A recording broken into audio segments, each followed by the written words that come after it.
Hello, visionaries. Today's episode is going to be focused on unlocking your financial confidence. I invited Lisa Sakai, who is a financial consultant who works with her clients on bucket list acceleration and getting to live the life they want now. As co-founder of One Vision Retirement, she has been working with clients across the country for over 12 years. Now, there are two things that I specifically asked Lisa to address in today's episode. One is what is up with budgets these days? And two, how do we apply her bucket list acceleration so that we are able to enjoy life today and not just save for retirement tomorrow? Lisa provides us a ton of tips and tricks to get to that financial confidence. The word confidence seems to be the theme of the year for all of us women, not only to gain confidence in our careers, but also to gain confidence in our financial lives as well. So stay tuned for my conversation with Lisa. All right, Lisa, well, thank you so much for joining me today. I am so excited to have this conversation. I know that you are a financial planner, and so I'm going to start right off the bat. You had mentioned to me when we did our intro conversation that budgets don't work. Yeah. So let's start there, Lisa. Sure. Yeah, I've been on this rant for a little bit. And essentially, the reason they don't work is there's a couple of reasons, but the biggest one is the mental block that we put up with budgets, right? Budgets are constricting in many respects. It's about limiting who we are, what we spend. It's about looking at all of our bad habits. There's a lot of kind of negative connotations with budgets. And the reason that they don't work is really mentally, we don't want to do a budget. We want to feel easy and free, and it's my money, and I don't want to feel suffocated by it. And in some respects, I feel like budgets have kind of made a negative connotation on money and planning and that kind of thing. Because when we put ourselves in a budget, I'll give an example. So I was on one of the Facebook groups that were talking about money, and it was part of the FIRE movement, which is financial independence, retire early movements.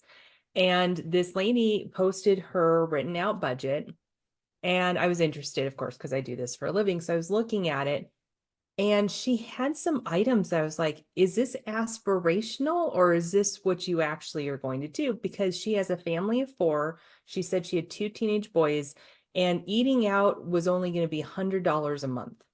Now, that seems, I mean, McDonald's for once would probably be $100 with two teenage boys. I don't have kids, but I would imagine that they're very expensive. And in terms of eating and all that stuff for boys. And so to me, I just, when I look at something like that, I go, is this actually what's happening, or is this aspirational? I kind of get the feeling it's aspirational, which is wonderful, but that just proves that your budget isn't very good, and it's not her fault. This is what we're taught. And so my suggestion is, instead of doing a budget where you write everything down and you say, well, and you have to do certain things, obviously, that are legitimate, like your utilities and stuff. You can't be aspirational with that stuff. Right. But we think, okay, well, I've got to fit it in $5,000 a month. So therefore, that only leaves me like $200 for anything outside of my need.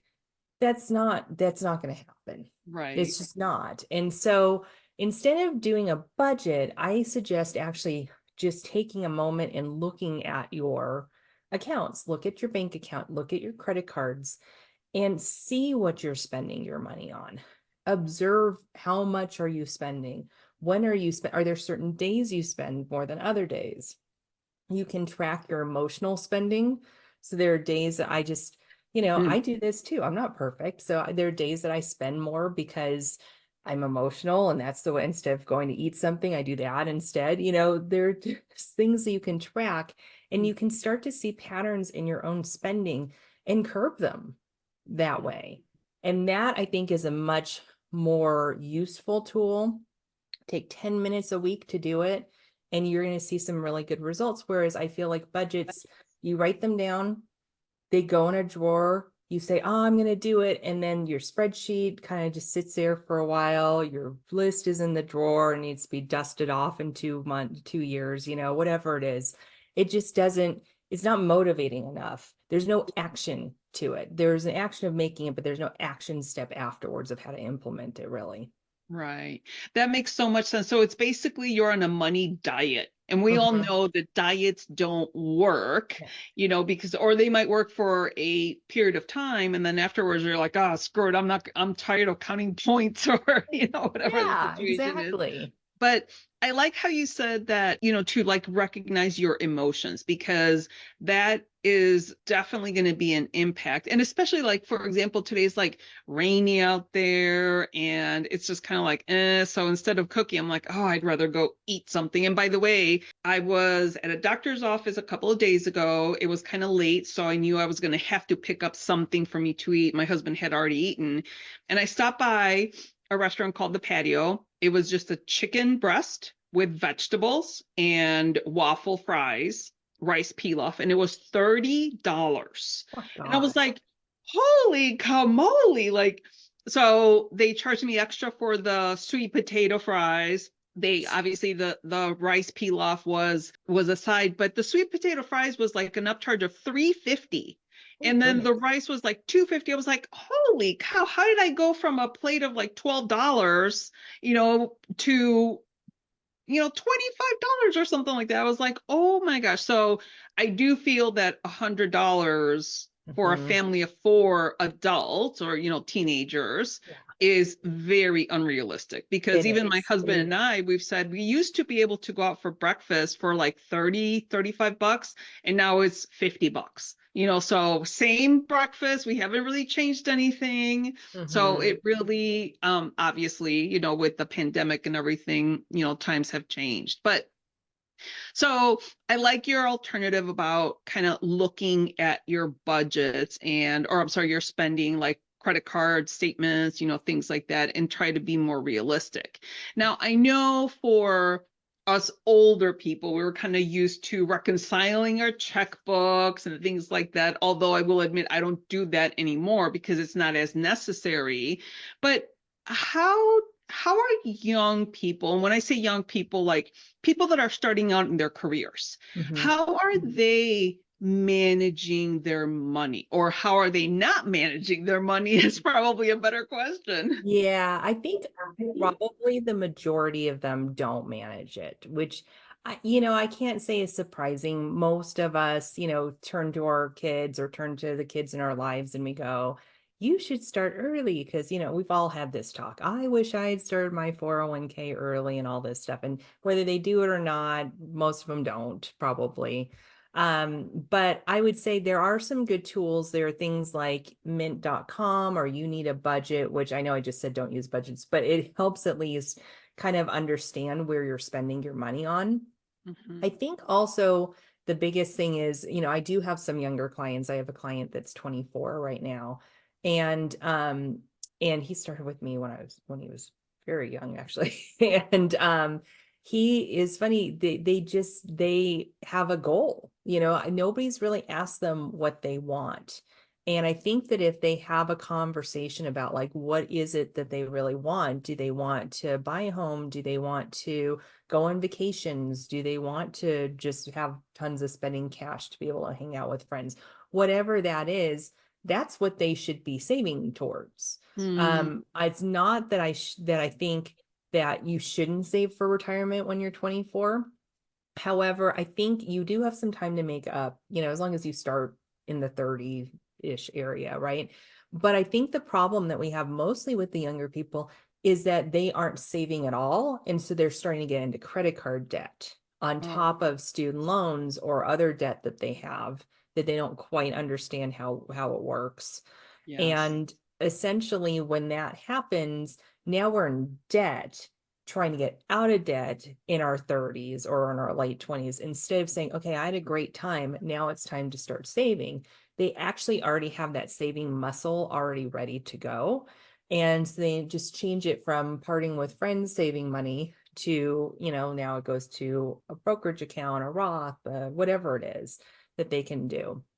And so I think that that would be a good way for them to transition. I think, though, I don't think that there's much difference with the younger generation in terms of, that they like want to save more than other people. Although I did read a really interesting study, and I cannot remember which company it was, and I'll read that to you in the article.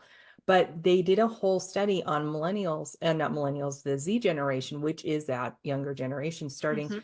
A lot of them are very have a very poor view of what they think they can do in the future. They don't think they can save money. They don't think they'll ever be able to retire. They don't think they'll be able to buy a house. Yes. It's really sad that they don't have these big aspirational goals. And I can see that a little bit. And they actually said that social media is part of that because they see people living these big lifestyles and they go, there's no way that I'm going to be that.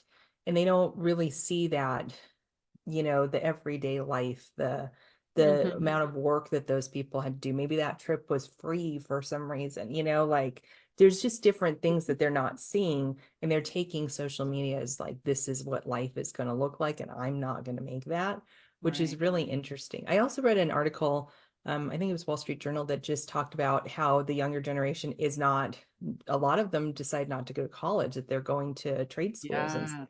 which I think is really, really interesting because it just shows their shift of money, because so many of us in the X and millennial generation thought we had to get a degree and, a college, 4-year college degree, whatever. And I love that they are being independent thinkers and going, I don't want to pay, Right. $250,000 for a degree that's useless. I would rather pay X amount and have a trade that I can utilize, which I think is great. So Yes. it's going to be interesting to see this generation grow. I love that. And I've seen the same thing with weddings. I've Hmm. seen some TikToks, and actually, my son, he's engaged to be married in September, and he and his fiance are doing a very small wedding. It's a very nice venue in Vegas. So it's just like 40, 50 people. But my future daughter-in-law, she's like, I don't want a bridal shower. I don't want a rehearsal dinner. I don't want, the bridesmaids. She gave them the color and they can pick out their own dress. So she's being very practical and so realistic with everything. Hmm. And she's like, I just want to marry, Bobby. So I think it's so amazing that they're able to kind of really bring all of the expenses down, because I mean, I've known people that spend 30, $40,000 on a wedding, and at the end of the day, you're married regardless, and you now have all this money, or your parents had to pay all this money. So would you rather have a 30 or $40,000 wedding, or Hmm. a house, with a 30 or $40,000 down payment? So I've Exactly. seen TikToks on that as well. Yeah, it's And it, really funny. I was just having a conversation. We were changing banks, so have to sit there forever with somebody. And sure. luckily, our lady was really nice, and she said that she had a friend that had done like $100,000 wedding or something like that, and the marriage lasted 2 years, and she had all of this debt to pay. And it was not joint debt; it was her debt because she wanted it. So it's crazy. So she's doing the Yeah. right thing. Her future daughter-in-law is doing the Yeah, yeah, yeah. So right. that is so interesting. Okay, so I know that you had mentioned previously that your clients primarily are people in their 40s, 50s, kind of ready for retirement. Yeah. But do the women that are primarily your clients, do they have a really good handle on managing their money, their finances, their investments over the younger generations? No.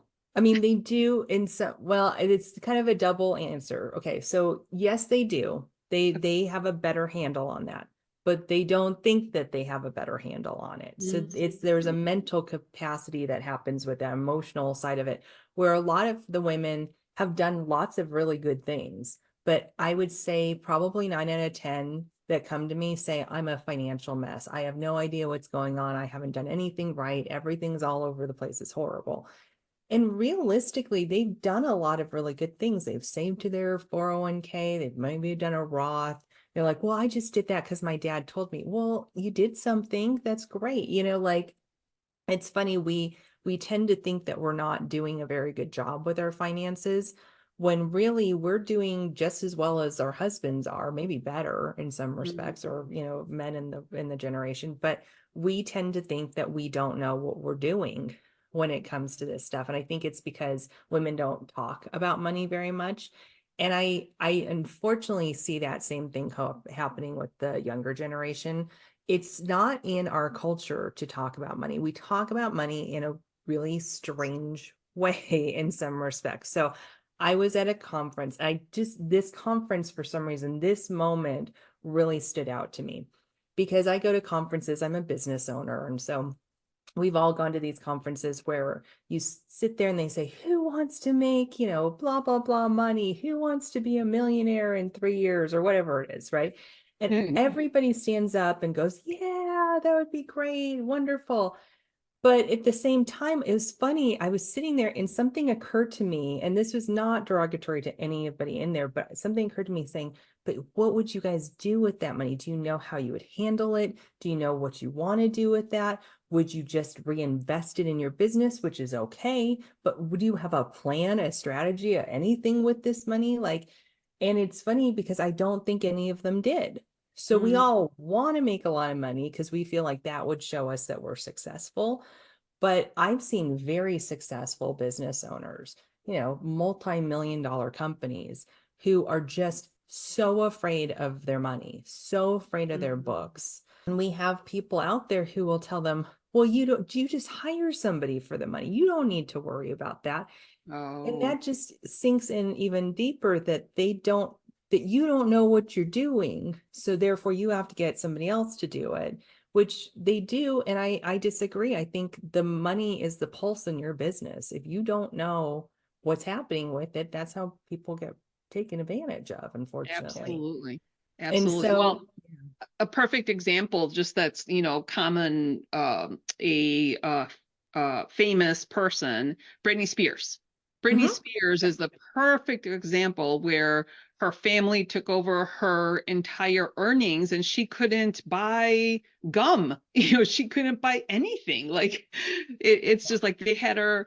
I was listening to her book and it's more of like, so I empower women. And when I saw the book, I'm like, gosh, I really wonder how she got to where she got to. Like, how did she allow this to happen? And it wasn't her allowing it. They just kind of started taking from her. And then they had her on a diet. She couldn't buy any clothes. She couldn't buy any food. It's just like, oh my goodness gracious. I just cannot imagine doing that to a family member. But I digress. So back to you were talking about having more money and not mhm, really necessarily knowing the strategy. So my husband and I we were on a walk a while back, and I think the lotto was like, I don't know, $80 million or something like that. And he's like, oh, wouldn't it be great to, win $80 million? And I was like, but if we won $80 million right now, how would our lives change? yeah, We're not flashy people. We don't, own all the name brand stuff or the cars, or like my car's 10 years old, it's not like I would get, eight or say $40 million after taxes and everything and be like, oh my God, my life is going to be so much better. I mean, I could make it better for family members and like friends and charities and stuff, but my own personal life would not change from, my mhm, day to day. So I think that was a great observation on your part because, all right, who wants to make $1 million? But then how's your life going to change? What are you going to do with the money? What's the strategy? So I think exactly. that's really brilliant. Yeah, So I honestly think, just to completely answer your question, I think the yeah. younger generation of women, I'm hoping, start to have, I do notice that they have more of a plan Like the younger women that I've talked to do seem to have more of a plan for their life, like where they want to go, what direction they want to go in, than millennial and really even women in the X generation like mine. Like they didn't have a plan necessarily, which I think, younger women do have more of a plan. So maybe that means that they have more of a plan with their money, but I think it's an overall change that needs to happen with women in general of having more conversations about money and not being so fearful that people are going to judge you based off of things you don't know that nobody taught you. Right.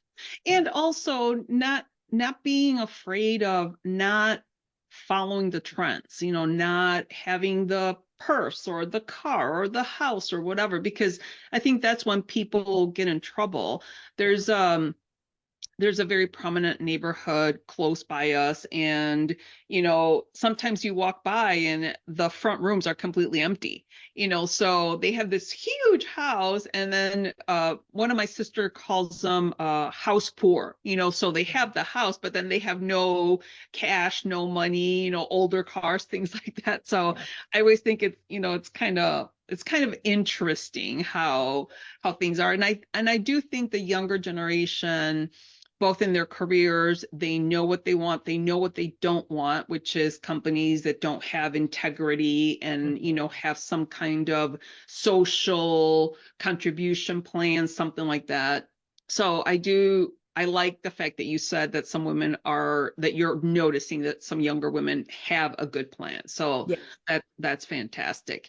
Now, you also have a bucket list planning Mhm. process. Yeah. Walk us through your process, because again, like you said earlier, this type of conversation is so that we bring awareness to younger women, oh, both, I mean, women Mhm. in general, but Yeah. for my purposes today is like, how can we leverage those younger women to really become aware on how to manage their money and things like that. So Yeah. you have a bucket list planning process. Yeah.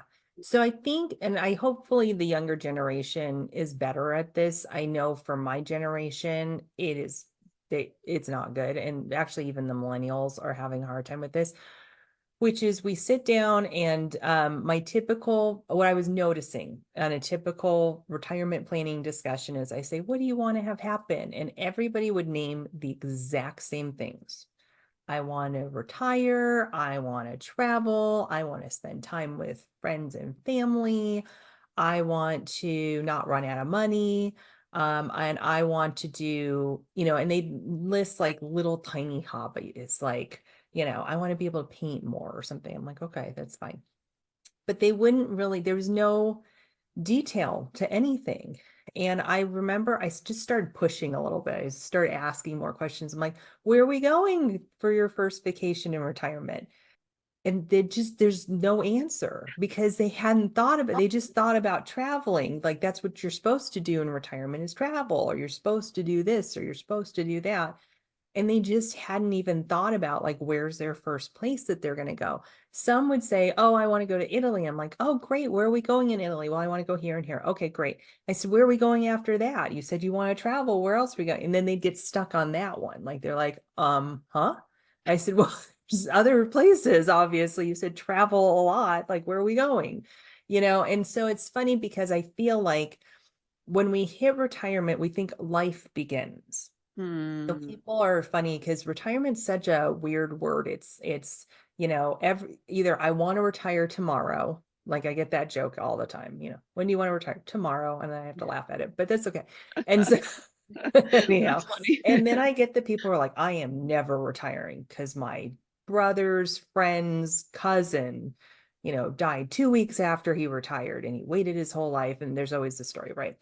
And Hmm. so I'm never retiring. I don't ever want to get old. I don't want to have and I totally understand that part too, because I don't think I'm ever gonna, I don't know if I'm ever gonna officially retire. I know I'm gonna slow down and not, do as much as I do, but I get it because they want to stay active. Hmm. But at the same time, I think we need to replace retirement with financial independence or financial freedom.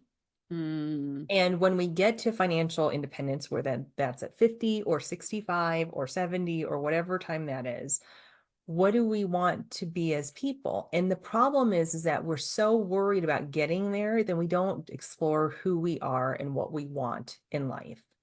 And I've had so many people think that they want to retire and travel all over the world. And like 5 years in, they're like, I don't want to do any of that. Like, I know I told you I wanted to travel, but I don't really want to go to Europe anymore. Like, I never have gone. I don't really have an interest. I want to take an RV and go across the country.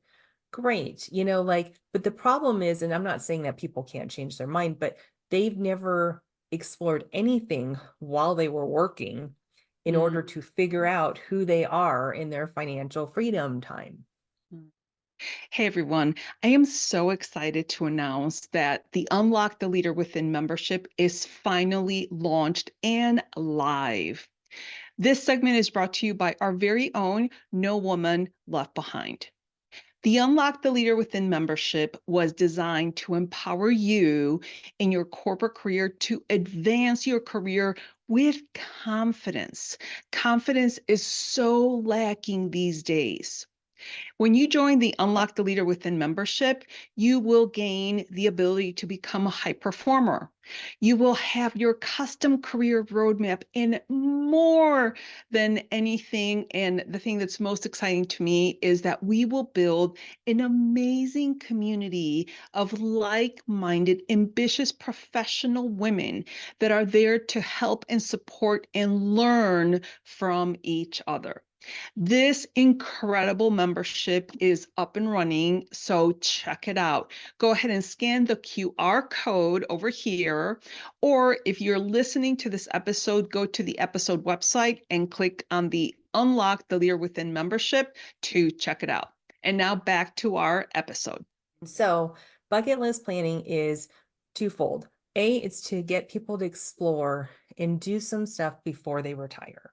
Because if we just wait till retirement, then of course, that story of the guy who died 2 weeks after he retired is horrendous. Yeah. But if he had done some bucket list planning, then it wouldn't be, I mean, it's still sad he passed away early, but it wouldn't be the same tragedy because he didn't wait his entire life to retire. Yes. And then the other thing is that you get to kind of feel like, what would retirement feel like? What would I be doing? I was on a different podcast and the lady was saying that her friend had talked about fly fishing like for 5 years. And then he retired and he bought all the stuff too, which I think is hysterical. Bought everything. And he went fly fishing and he came back and he said it was so boring. Why would I want to do that? Like, I'm so bored the entire time. I'm like, you bought all, and she's like, why did you buy everything? Like, why didn't you go once before like, and it's funny because we all know somebody who's done that. Yes. And so essentially, bucket list planning is to get you out there doing some stuff before retirement. So retirement's not this big like ooh thing at the end of your life. It's supposed to happen throughout it.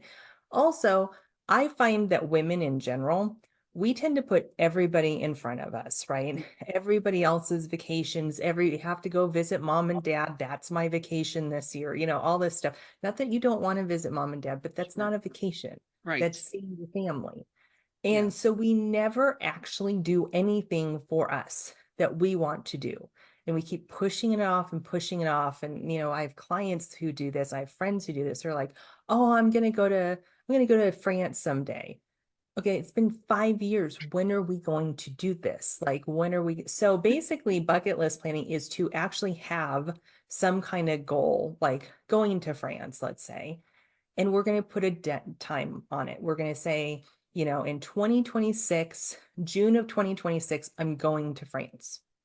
Then you figure out the cost and we back into it.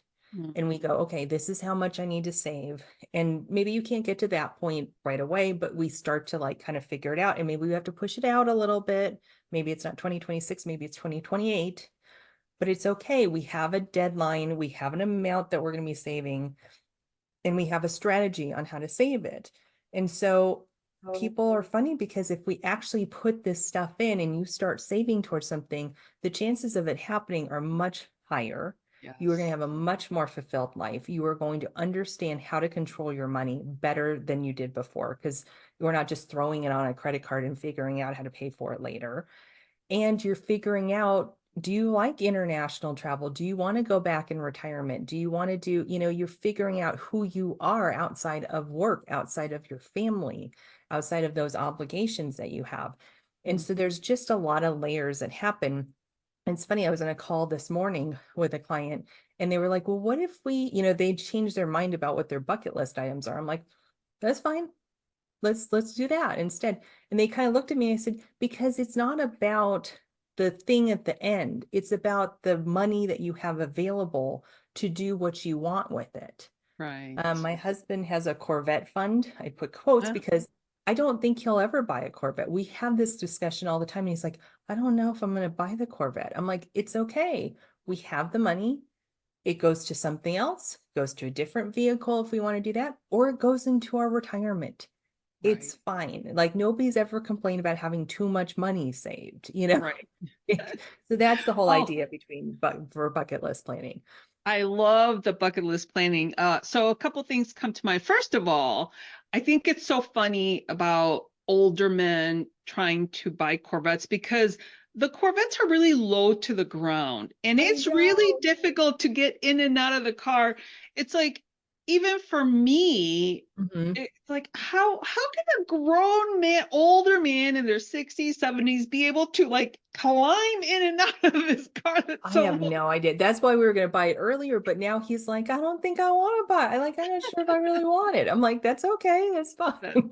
that's funny. And then the other big thing is you're almost having your clients put their dreams on paper Yeah. and really be intentional about what it is that you're trying to do. Because I've also heard my husband is 61 and a lot of his friends are passing away already, like, and it's just so sad. And I think he definitely is aware of, life and mortality. We're really trying to, focus on let's just enjoy what we have and what we are now, because you never know. But I've also heard of kind of retirement as your third, because people are getting tired of the leisure time where they have no purpose, say. Have you had conversations with your clients about that? Yeah, well, I haven't had conversations. I've seen it a little bit. Okay. There's two kind of extremes that happen at the beginning of retirement.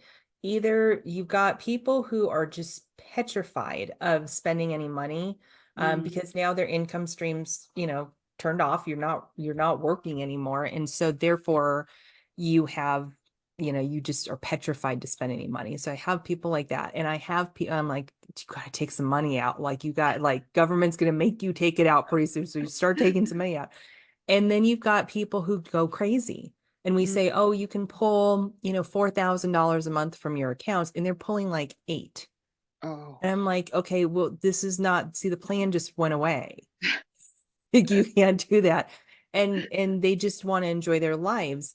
And I get both. There is a medium that can happen. I have a couple clients who've hit this medium, but I feel like, we have a saying in our industry, and maybe this saying in other places, but I've heard it here, which is they say the most expensive day of the week is Saturday. And in retirement, every day is Saturday, right? yes. That's what happens. And Yeah. so essentially, I think that they end up evening themselves out. Hopefully, but it can go, it's never as planned. Let's just Right. put it that way. And I do planning. I'm a planner, obviously. Like I like planning with people, but I always tell people it's never gonna look like how it looks on paper. It's just Right. not. Right. And you have to learn those habits before you retire to know how your money works. That's why I think going way back to the budgeting thing, if you understand what you're spending your money on, then you are going to be way ahead of other people in Yeah. retirement when you're spending down your life earned, your savings that you've spent your life building. Got it. Now, kind of a little bit different topic. We obviously are in a time where, like for me, I have my parents who are 83 and 84, and then I have my kids who are 23 and 25. And it seems that helping both, like it's like my kids are still not 100%, they're adults, although I still help them with, little things here and there. And now my parents are aging rapidly and health issues and things like that. So now my siblings and I have to kind of contribute there. How do you see people being able to balance life with those two extremes? Because I'm not the only one that has this situation. Yeah.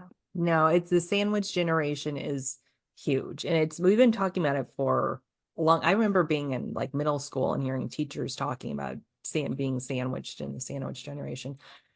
It's difficult. I mean, it's very hard to figure that out. I think the biggest thing is that it's kind of an interesting thing that happens because, your kids are a little older, but sometimes the kids are still very, very dependent, but they're also pulling away from you because they're trying to get to, being an adult a little bit, which is hard for people.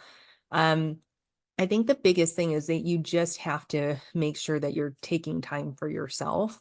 I think the bucket list stuff can actually help with that, even if it's just once a year getting away for an actual vacation that you want to go on is key to that. I think we we do some I have some people that have done like little trips, like they take little breaks away, which are fine, but they're not really enough to like fully detach from things because we're so worried that, we're gone. But if you Right. actually take a week or two away, then you actually get to fully detach. And I think, and also honestly, those bigger vacations tend to actually be less expensive than these little breaks that we do Yes. because those can add, I mean, those can be expensive. And so I think that that's one is you do have to take your time away. You have to know your boundaries a bit. I don't have kids, but I do have my parents that are down the street and they're doing pretty well. My dad turns 81 in 2 weeks, so about the Mhm. same age. Yeah. And, you just have to kind of have some boundaries. They don't need help all the time, so I'm not there all the time. So I give them a couple of days a week that I can do it. We know at some point it's going to be a check-in every day, Yeah. probably. Luckily, they're 6 homes down, so that works. Perfect. Yeah. Um, but we know it's going to be a little bit more and just being prepared for that. I'm not excited about that, but being prepared for that, but also knowing I do have to take that time for myself. And I am going to say something that's kind of off topic, but I think is really important, which is start having those discussions with them now of what do you want? Like, Yeah. what do we want when we pass? What do we, where are things? Who do you talk to? And instead of saying, like mom and dad, who's your advisor? I would say stuff like, I was just talking to my advisor and we were doing this and that investments. Do you guys have somebody you talk to? Who do you talk? Like make it conversational. And Mhm. it's amazing how much information they want to give you, but they're very uncomfortable doing that. It's most people, when they get to those ages, are not uncomfortable with their mortality, but they're uncomfortable about making you uncomfortable about their Yes. mortality. Yes. And people don't want to bring it up that like, hey, you need to get your trust. You're 80 years old. Like nobody wants to do that. But instead saying, we've been thinking about getting a trust for ourselves. Have you guys gone through that process? Why haven't you? Why, just actually being in a conversation with them makes it so much easier because our parents still love trying to teach us something, whether they're teaching us or not, it's a different story, but they like trying to impose wisdom still. Yes. Yes. Um, so that's the way I would handle it because honestly, when parents pass, it is a very stressful time. I mean, talk about it's stressful when they're alive, but when they pass, it is so stressful. And if you can get all of that information, so much easier. Yes. I It's agree. I so think much that's easier. that's fantastic advice. All right, Lisa. Well, we are at time now, but I do want to ask you one last question. Sure. You gave us a lot of really good information. We talked about many different things, but is there maybe one thing that you think someone could do in their lives right now that will be easy, well, not easier to easier to apply? Mhm. It's funny. I'm going to give you a different answer that I've ever given anybody else. And I think that honestly, this is going to make the biggest difference for people, for women in particular. Make a choice to read one financial article a week. Go to Oh, Yahoo Finance, go to Google, go to whatever, and just start reading one article about some personal finance, something. That's going to make a huge difference because you're at the first, you're going to be very confused of what they're talking about and go, this is horrible. I feel stupid already, and this is making me feel stupid even more. Okay, but just keep doing it once a week, read something because it will start to make more sense and you will build your confidence up. And by building your confidence up and realizing that you know actually just as much as your spouse does or your dad does or something like that later on, you will be like, oh, I can do this. And I really think that the thing that holds women back the most when it comes to their finance is their lack of confidence because yeah. we just weren't taught this and we don't discuss it with each other. And then if you've gotten to that point that you feel like, oh, good, start asking your friends, did you read that article about such and such?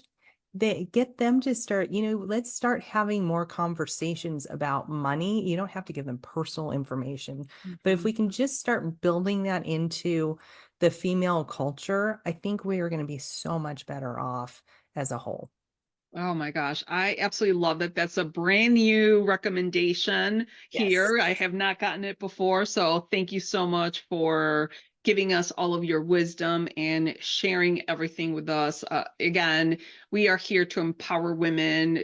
Today's topic was obviously about money, but the confidence applies to every area in life. So thank you so much, Lisa, for this amazing conversation.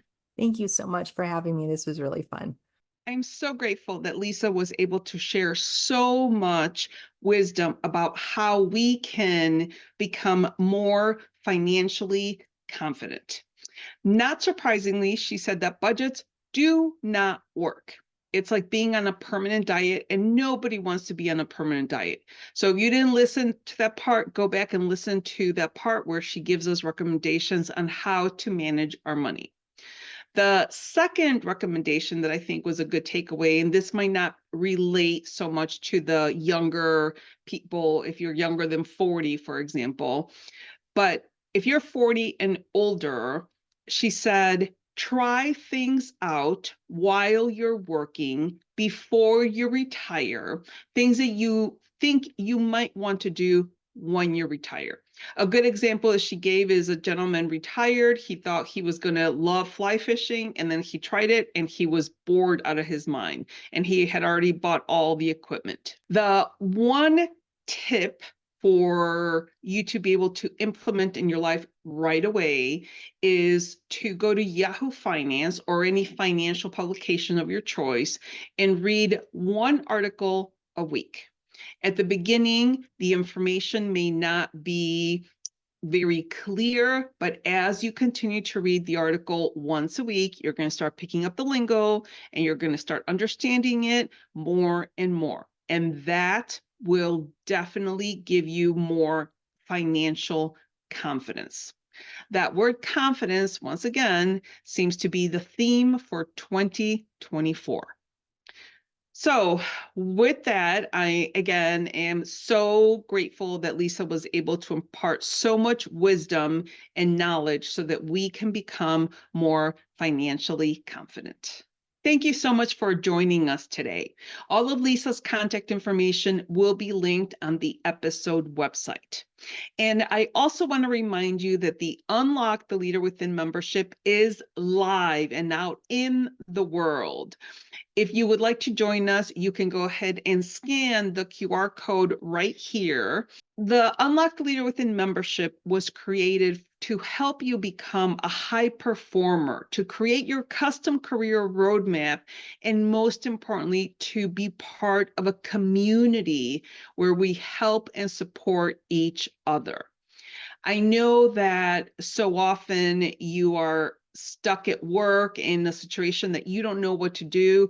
This is a community where you can come and troubleshoot anything that is going on in your professional life, and we can do a think tank together. So again, check it out. The link is also going to be on the episode website, or you can go to nowomanleftbehind.com to get some additional information there. So with that, remember to be brave, be bold, and take action.